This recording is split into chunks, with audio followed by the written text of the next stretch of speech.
Oh, This okay. Let conference me will message. now be recorded. And is that phone number in the invite? Yeah, so it's 408-650-3123. Sorry, 408. 650-3123. And then the access code is 741-864-685. Okay. All right, let's get started. Hi, everyone. Good afternoon. Thank you for joining us today. This is going to be the first of a series of webinars we're going to be doing. Today is going to be about how to have a happy and sustainable retirement. And next month, we're going to do one on Social Security, followed by one on long-term care. I'm Kelly Tom, and I also have Glen Jordan here, who's going to be talking at the second half. And we'll for sure be done within the hour. And thinking about why we like to do this, Glen and I were really passionate about educating our clients and the community of how they can have that retirement they envision. And I think back why it is, and I think it all stems from my grandpa.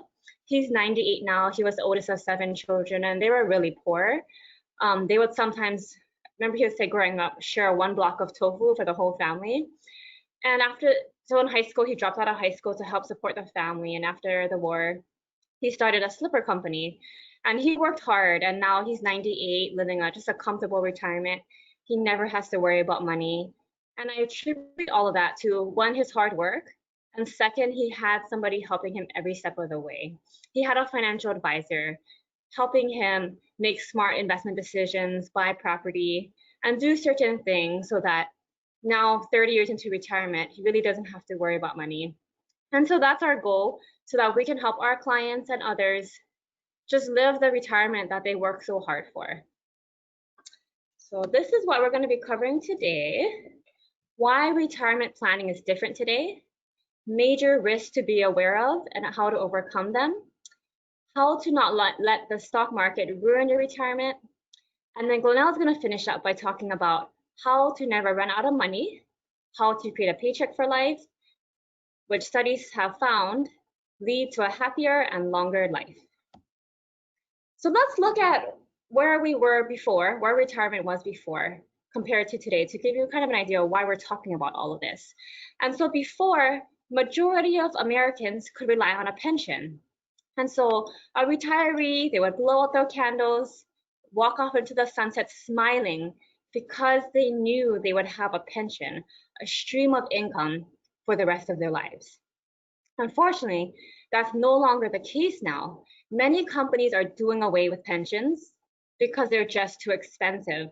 Now, having a pension means the company is on the hook to pay out a retiree for 20, 30 years, however long that retiree lives. If investments don't do well, he's going to have to throw more money in to make sure they can pay out the pension obligations. And so it's a big burden on the books. So many companies have switched to 401ks, where the onus is now on the employee to save for themselves, and the company just merely does a match. And so if you have a pension, good for you, you're very lucky. But they don't come with, but they're not all foolproof.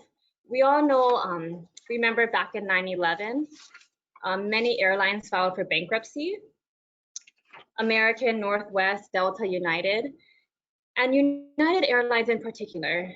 When they filed for bankruptcy, they made a deal with the Pension Guaranty Benefit Corporation, PBGC, to take over the pension obligations. But the PBGC, they only paid out 67% of someone's pension. So imagine that, a retired pilot, they're only getting 67% of what they're promised. Not a good situation. Many people with pensions today also are oftentimes government employees, which is a good thing, but also the downside is that according to the Tax Foundation, they said state pensions are underfunded to the tune of $1.28 trillion. This is based off of 2017, and I can only imagine how worse it is now with coronavirus. The next thing that retirees could rely on a lot is Social Security, right? So Social Security was established in 1935 by President Roosevelt. And back in 1935, people retired at 65, but the life expectancy was only age 62. So they didn't think many people would draw on Social Security. And if they did draw on it, it would only be for a few years. And so Social Security was never intended to be a retirement program. It was just for if you live too long. And so back in 1935, there were 42 workers contributing into Social Security for every one retiree who drew on Social Security. Then World War II happened and soldiers started coming home, and they did things that had never been done before, a lot before. They started making a lot of babies. And so you may think, okay, that's good, right? More babies, more workers paying into Social Security. And that would be the case if those baby boomers had as many children as their parents, but they didn't. They had 32 million fewer children. And now all these baby boomers are retiring. And so now the ratio drops to 3 workers for every 1 retiree collecting Social Security. And so it's projected about 78 million baby boomers will be retiring. And so, and now retirement age can be as early as 62. Life expectancy is now 79. So we are really drawing on Social Security a lot more than was planned. And so the future of Social Security is kind of uncertain. Social Security is funded by payroll taxes. And when you can pull on Social Security depends on what year you were born. So let's say you were born 1937 or earlier. You can collect your full Social Security benefit at age 65. And then, of course, the later you're born, the later you can get your full benefit amount. So for example, Glen and I will get our full benefit amount at age 67. And so one idea that's being floated around to help cushion Social Security is possibly push back the age of which we can get our full benefit amount. So I mentioned 62 earlier.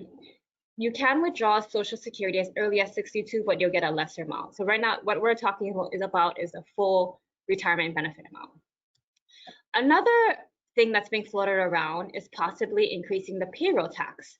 So right now, as you get your paycheck, you put in 6.2% of your paycheck to Social Security. Your employer puts in the same amount, 6.2 to Social Security.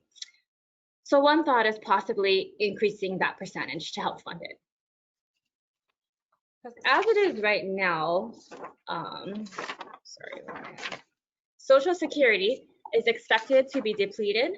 The fund is expected to be depleted in 2034, and future taxes will only cover about 77% of benefits. So they're going to have to do something to cover this. And a lot of people, way more than they expected, are relying on Social Security. So I really don't think it's going to go away, but there's going to be adjustments that have to be made.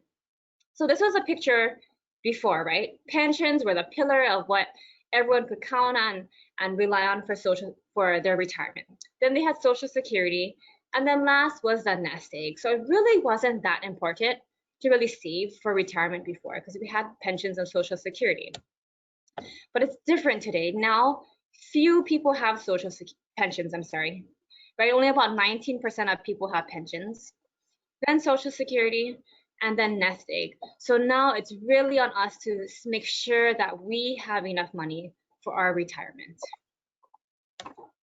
So these are the risks I'm going to cover next, just so that we know what to be aware of in retirement and also during retirement. So the first one is low interest rates. We can no longer rely on living off of our interest during retirement. Back in the 80s, right, interest rates were so high, given inflation was higher, but people could live off of their interest and not have to touch principal. That's no longer the case now, right? We know a 1-year CD is giving maybe 0.25%, so that doesn't help the situation. Next is inflation, the silent creeper, right? And so what we look at is called the Consumer Price Index. And so that's the average increase in the price of cost of goods and services. And that increases by about 3% every year. Next, unfortunately, healthcare is one of the biggest costs in retirement, and healthcare has an even larger increase of 5.2% a year. So imagine that a $20 copay prescription drug today could cost a whole lot more in the future. So keep that in mind when planning for retirement. Okay, let's talk about withdrawal rate risk. A lot of clients ask me, Kelly, how much can I withdraw from to enjoy for retirement, but I don't want to run out of money? So we call this the safe withdrawal rate. How much you can safely take out of your portfolio without running out of money. And so these are what the experts have said.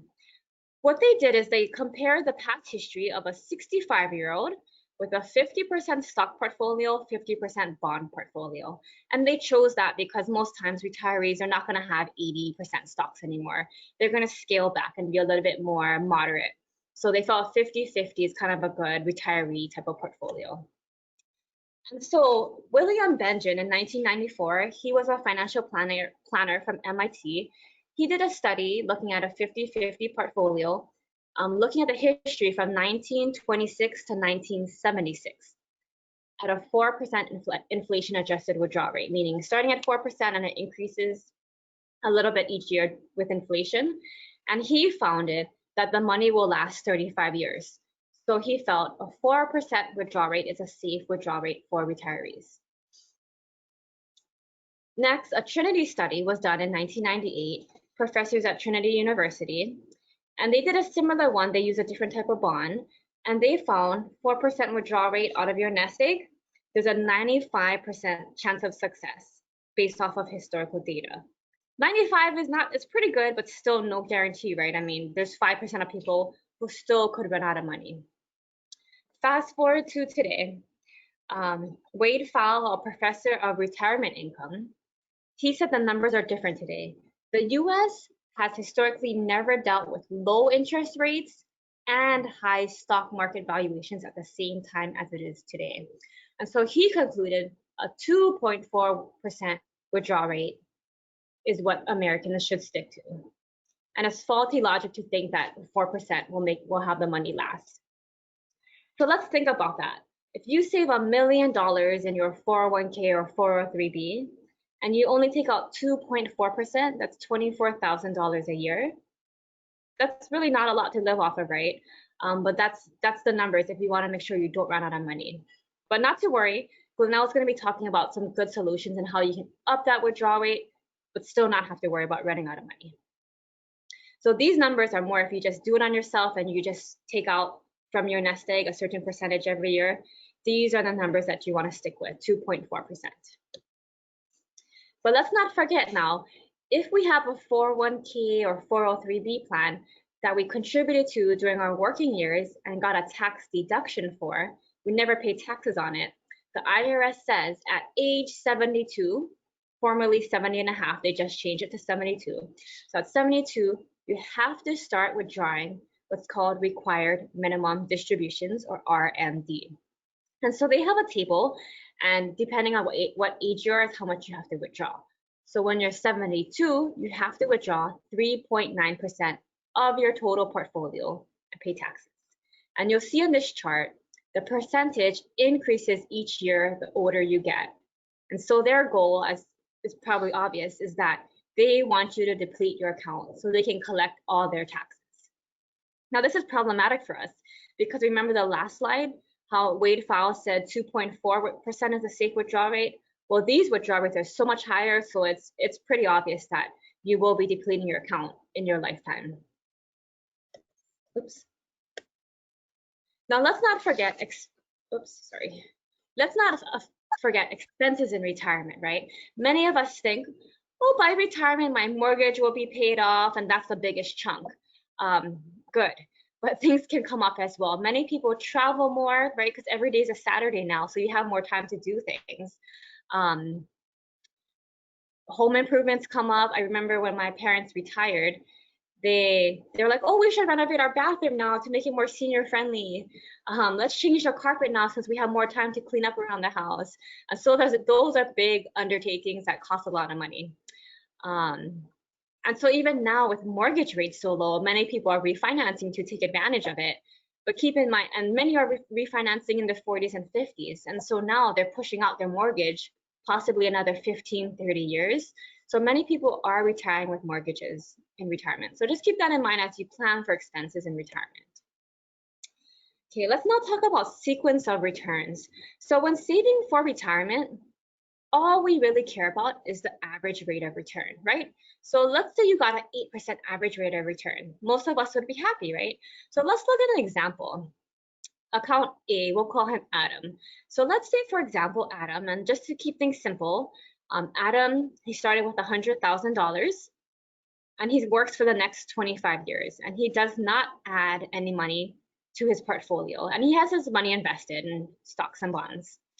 And let's say Adam, he started off with great returns. He got a return of 29%, followed by a return of 18, then 25, and then as it goes on, it fluctuates.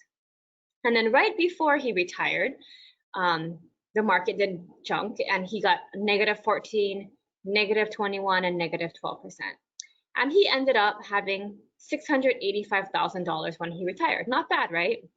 He had an average 8% return. And so, yeah, pretty good.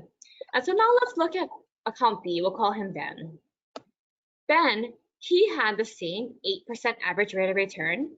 He had the same returns as Adam. The order was just switched. So Ben had the same 3 negative years that Adam had at the end of his working years, but he had in the beginning. So Ben started off with a -12, -21, and it didn't really matter. I mean, he still had 25 years more to retirement, right? -14, and then so on and so forth, up and down years. And then Ben capped off his last 3 years of retirement with 3 strong years of return, just like Adam had in the beginning years. So they had the exact same returns, 8% average return. And so it didn't really matter what order your return was, as long as you have 8% returns, you're pretty good. Now, when saving for retirement, average rate of return is all that matters. But here's the important part. The day you retire and start taking money out of your portfolio, the rules change and average returns are no longer important. So this statement goes against what most of us have been taught, and we can't use that ride it out mentality in retirement because we're retired. So let's take a look at an example. So let's say Adam, he started retirement, same thing. So he has $685,000, right, in retirement. And he had those same exact returns, those 3 great years, his fluctuations and such. And now in retirement, Adam is withdrawing 5% a year to live off of, to pay for food and electric and everything like that. And so you'll see Adam started with $685,000. By the end of 25 years in retirement, he ended up with about $1.5 million. Now let's take a look at Ben. Ben, same thing, started with the same $685,000. He had the same exact returns as the other slide, same as Adam, just opposite order. And Ben's also withdrawing 5% a year because he still has to buy his food and everything else to upkeep his house. Ben had 3 negative years early on, and then the positive returns started coming. But Ben's account was depleted by year 13. So what happened here? Ben had negative returns early on, plus he was withdrawing, and so his portfolio didn't have time to recover. So as a result, his account depleted.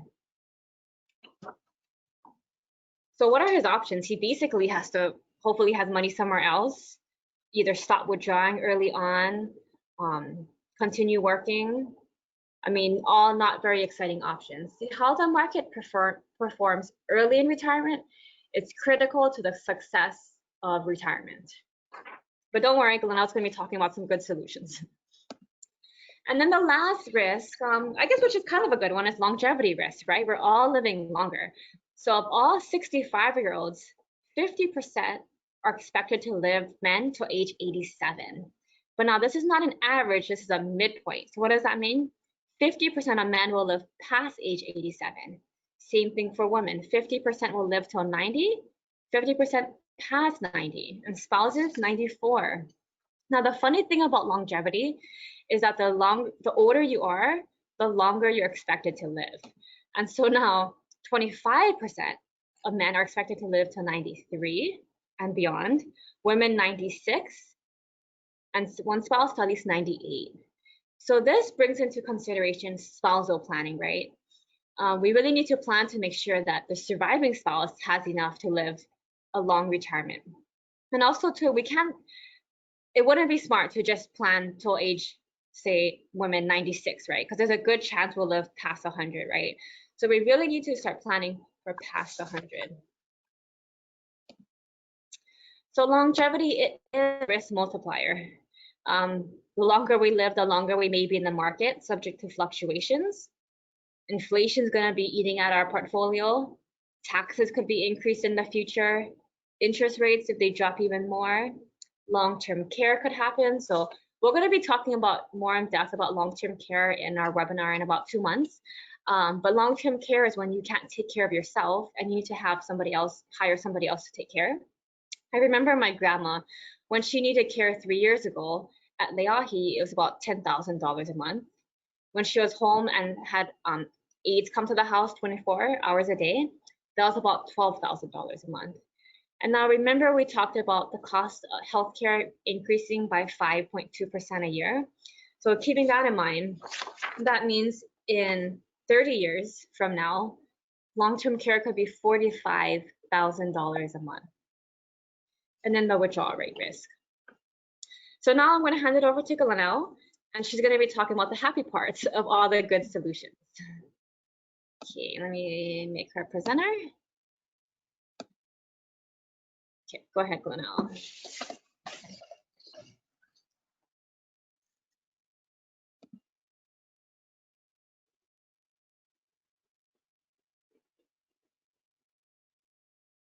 Okay, one second. Okay.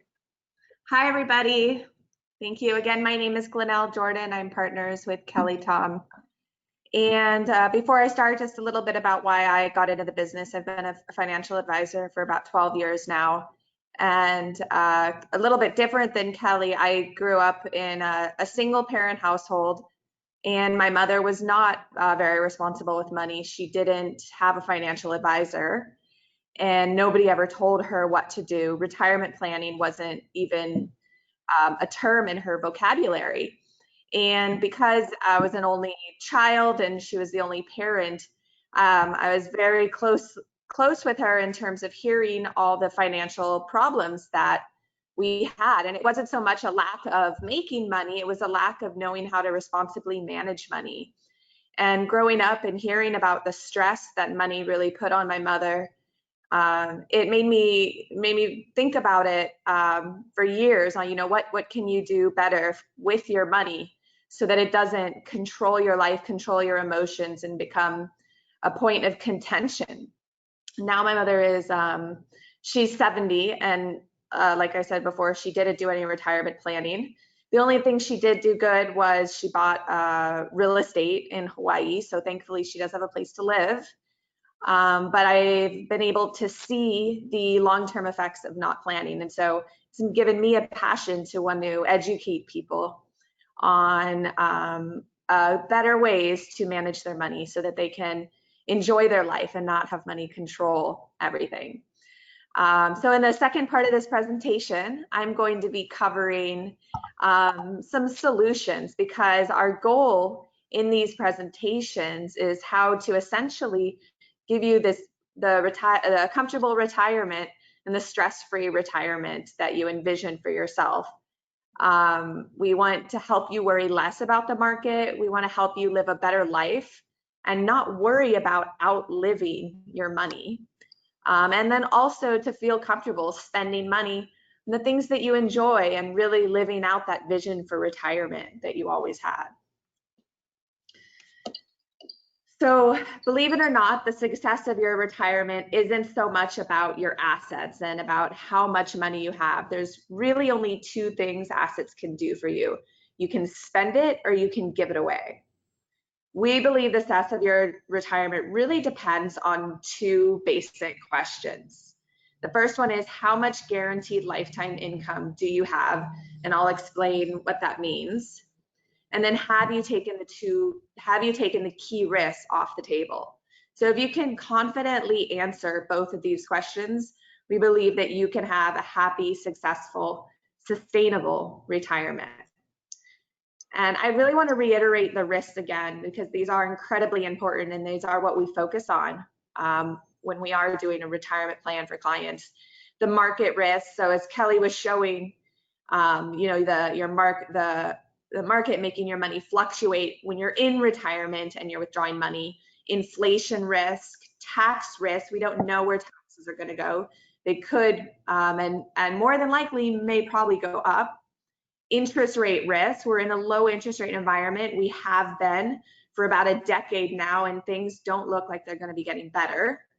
Long-term care risk is a huge risk. Kelly just went over some of the costs that she experienced with her grandmother, and long-term care risk isn't getting better. Essentially, it's getting worse. The longer that we live, the bigger the risk of long-term care, because medical technology is improving so much. And then withdrawal rate risk, you know, again, how much can we take out of our portfolio and be pretty confident that we're not going to run out of money?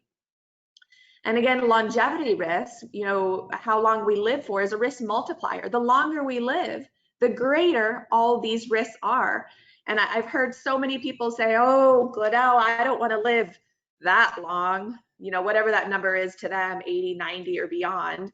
And the reality is we don't have a crystal ball and we can't control that. My grandma's 90, she just turned 94 and she's relatively independent. She is in a long-term care facility, but she still can do a lot of things on her own, but she wasn't ever extremely healthy. In fact, she outlived my healthy grandfather by 10 years. It's medical technology is what's keeping her alive, and she's likely to live for many more years.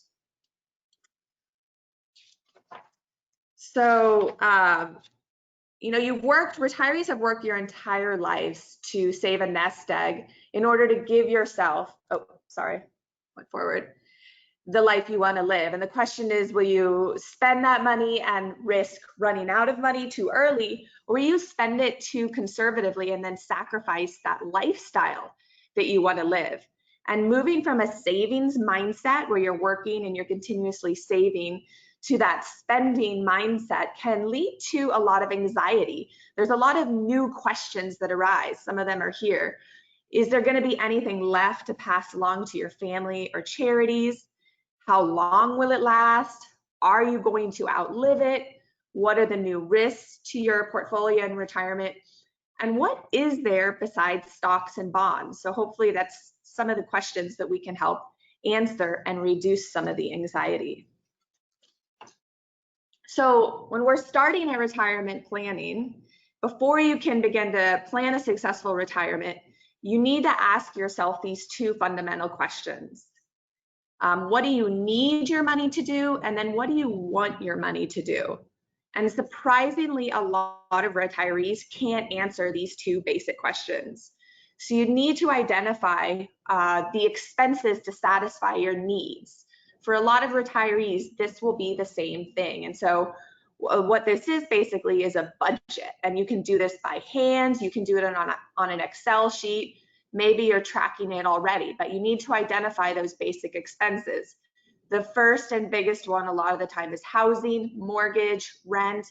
You also need to include, even if you've paid off your home, taxes, insurance, maintenance, utilities, water, all of these things. For health costs are some of the biggest expenses in retirement.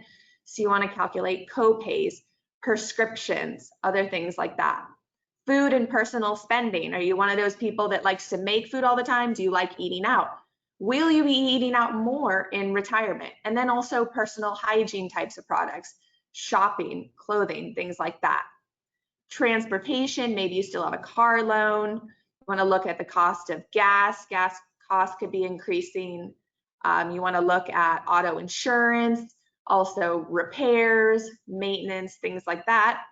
And then finally, debt. Maybe you don't have a mortgage, but are you paying on any student loans for any children? Or do you have any credit card debt? So those are going to be your basic expenses, but we don't want to stop there. We also want to look at what we want our money to do. We want to, and then kind of this goes back to your vision for retirement, which is just as important as covering the basic expenses, but thinking about how you want to live your retirement and what you want to do. Because when you're retired, every day is essentially a Saturday. There's no more 9 to 5 at work, and that presents a lot more opportunities to spend money. And everybody's different, so it has to be personal, what you want to do. Do you have a hobby, for example, like golfing? Or I have a lot of clients that are fishermen. So allocating money for those hobbies, or maybe you want to go travel around the world. Maybe you want to go visit family, or maybe you're going to bring your family to come see you. So whatever it is, we want to allocate that so that you can spend the money and live your retirement vision without worry. So we have a term that we like to use on money for these types of purposes, and this is called play checks. So now that you've determined, your basic expenses and you've thought about your vision for retirement, you want to start looking at your guaranteed income sources. So we want to look at Social Security benefits. Now, if you haven't been receiving your Social Security statements, most of us are not anymore because the government's trying to save money. They don't mail them out as often. What you can do is you can go to ssa.gov and you can immediately register, log in, as long as you get the security questions right, and you can see what your projected Social Security benefits will be. So you'll look at your Social Security. If you're lucky enough, you'll also have a pension.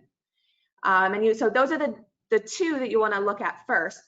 It's more than likely these two together probably won't be enough, and there'll be a shortfall in terms of how much money you need versus what is going to be coming in.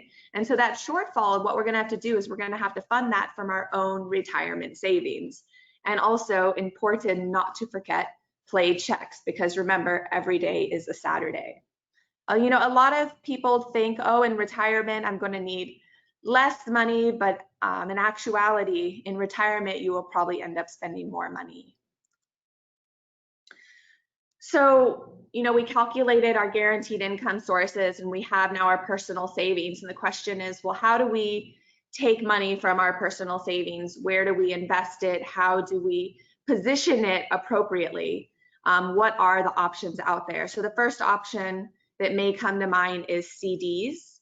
But remember, CDs are tied to interest rates, and the interest rates are incredibly low.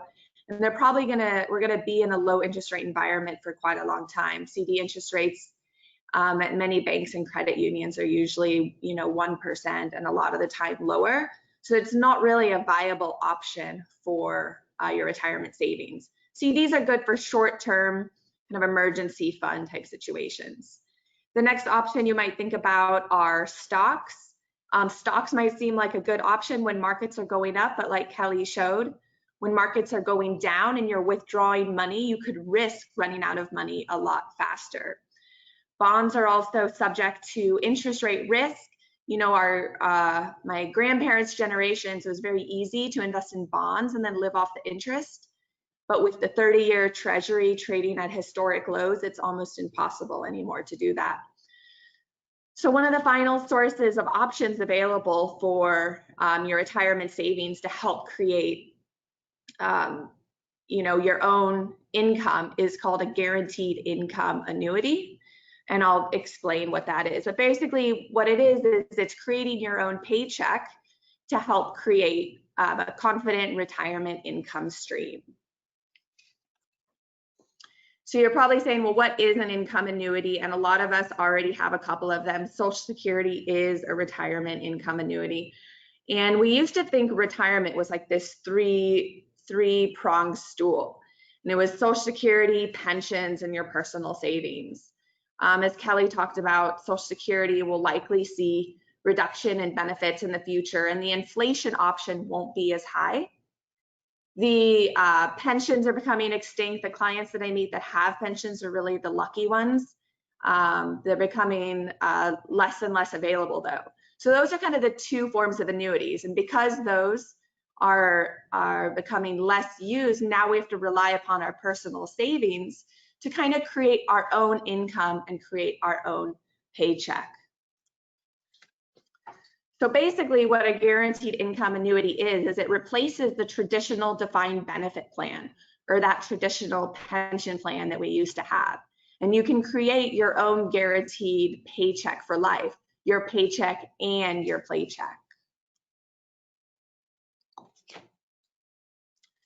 So going back to when Kelly was talking about systematic withdrawals and that safe withdrawal rate, it used to be 4%, and now Dr. Wade Pfau has recommended that 2.4%. Because a lot of it is because we're living longer lifespans, market volatility is increasing, as well as interest rates are decreasing.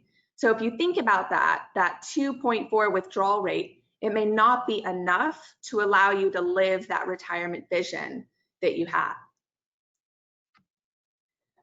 So one option alternatively is you can use an annuity. And what an annuity is, it's a contract issued by an insurance company that offers you a higher payout rate at the start.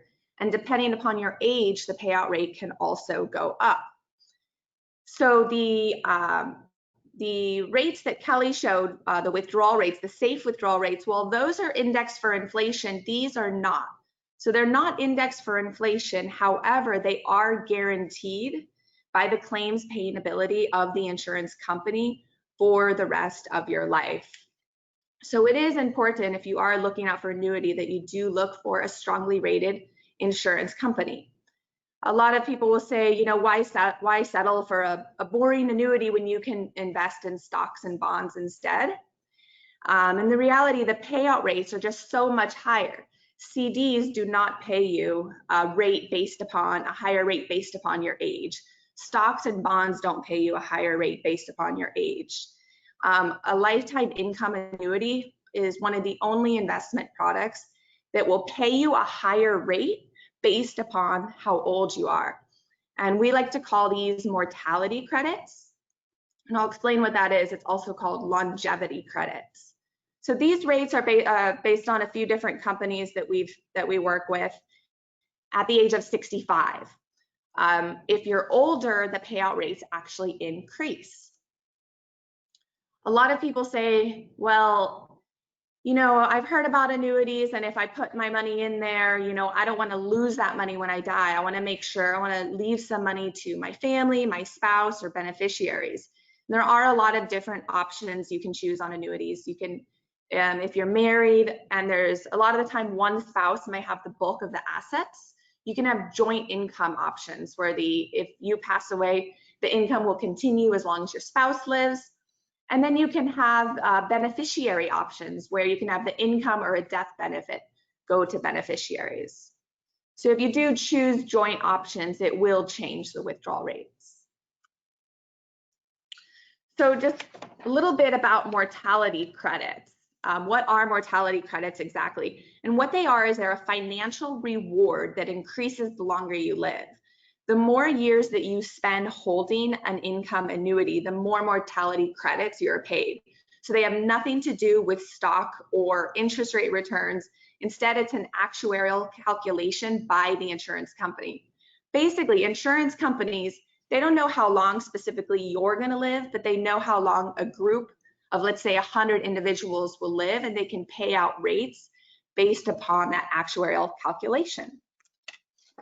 So I have a cute little example here on how mortality credits work.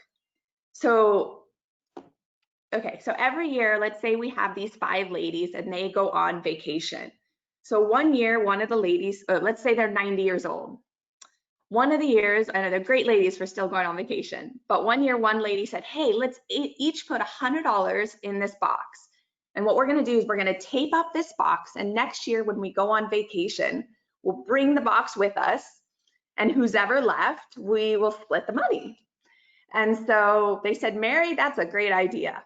And so the 5 women, they each put $100 in the box, and the next year when they went on vacation, only 4 of them were left. So what do you think happened? Well, they opened the box and they each got $125. So that's a 25% rate of return. So I have 2 questions here. How much of that money was invested in the stock market? 0.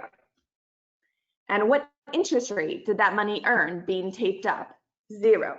So how did they earn a 25% rate of return with no money in the market and no interest? Because they got paid longevity credits. So the ladies were saying, hey, that was a good deal. So they decide to put it back in. And they say, let's do this again. They put it back in, and they say, let's do this next year. So they go on vacation the next year, and now 3 of them are left. And they open it back up, and now there's $167. So that's a 67% rate of return. And again, that's all because of mortality credits. Basically, the longer you live, the more longevity credits or mortality credits. So it's a financial incentive to live longer. If you are going to be looking around at annuities, there is a lot out there. There's a lot of misinformation, so it's important to be aware of kind of the bad actors out there, the bad annuities. You want to stay away from anything where there's a surrender charge or a penalty charge of over 8%. Anything with a surrender charge, so anything that wants to lock up your money for over than 10 years, we generally stay away from. Limited liquidity. So liquidity is very important. You want to be able to access your money should you need it for emergencies, or if you want to start drawing on income, or whatever the reason may be. And you also want to look at the fees too. Some annuities have fees, some don't. Some are warranted. But you want to make sure what the fees are, they actually make sense for that given type of account. So taking it back to the beginning, looking at your entire portfolio, you've looked at your basic expenses, you've looked at your play checks, your vision for retirement, you've calculated your guaranteed income sources, and maybe you've created part of your money to create a guaranteed income. And then let's say you have some money left, and there's one final risk that we haven't addressed here, and that's actually inflation. So guaranteed income annuity will cover a lot of the risk. It'll guarantee that you will never run out of money, but it doesn't cover inflation. Generally, the money is not increasing every year. So you want to optimize your portfolio and hedge for inflation. So this is a great time where you can and should invest your money in different investments that are appropriate for you. Could be stocks, bonds, real estate, and mutual funds. Generally, CDs are not the best place to put money because it's actually at more risk for inflation because it does not keep up for inflation. I want to quickly cover, we're going to talk a lot more about Social Security and how you can maximize benefits in another webinar. But I do want to talk about how you can use an annuity and leverage it to maximize Social Security benefits. So Social Security max out at age 70. So if you wait past age 70, the benefits don't go up anymore. So you want to take it then. So one thing you can do, let's say you retire early and you want to try to let your Social Security benefits grow because they're growing by 8%, that's pretty big, is you can start an annuity, for example, at age 65 and help bridge that gap from then until 70. And meanwhile, you're letting your Social Security benefits grow and then turn them on at 70.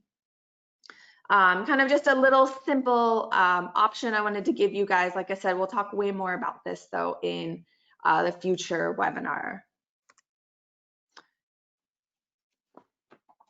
So a lot of people might be thinking, I'm not sure if an annuity is right for me. I might prefer stocks, bonds, mutual funds, real estate, exchange traded funds. If you don't have enough guaranteed income annuity, 1 out of 2 things possibly could happen. First one is you might either take out too much money early on in retirement, which may result in running out of money eventually. The second thing that might happen is you take out too little money. And what that means is you'd forfeit the retirement that you could have had, that vision for retirement.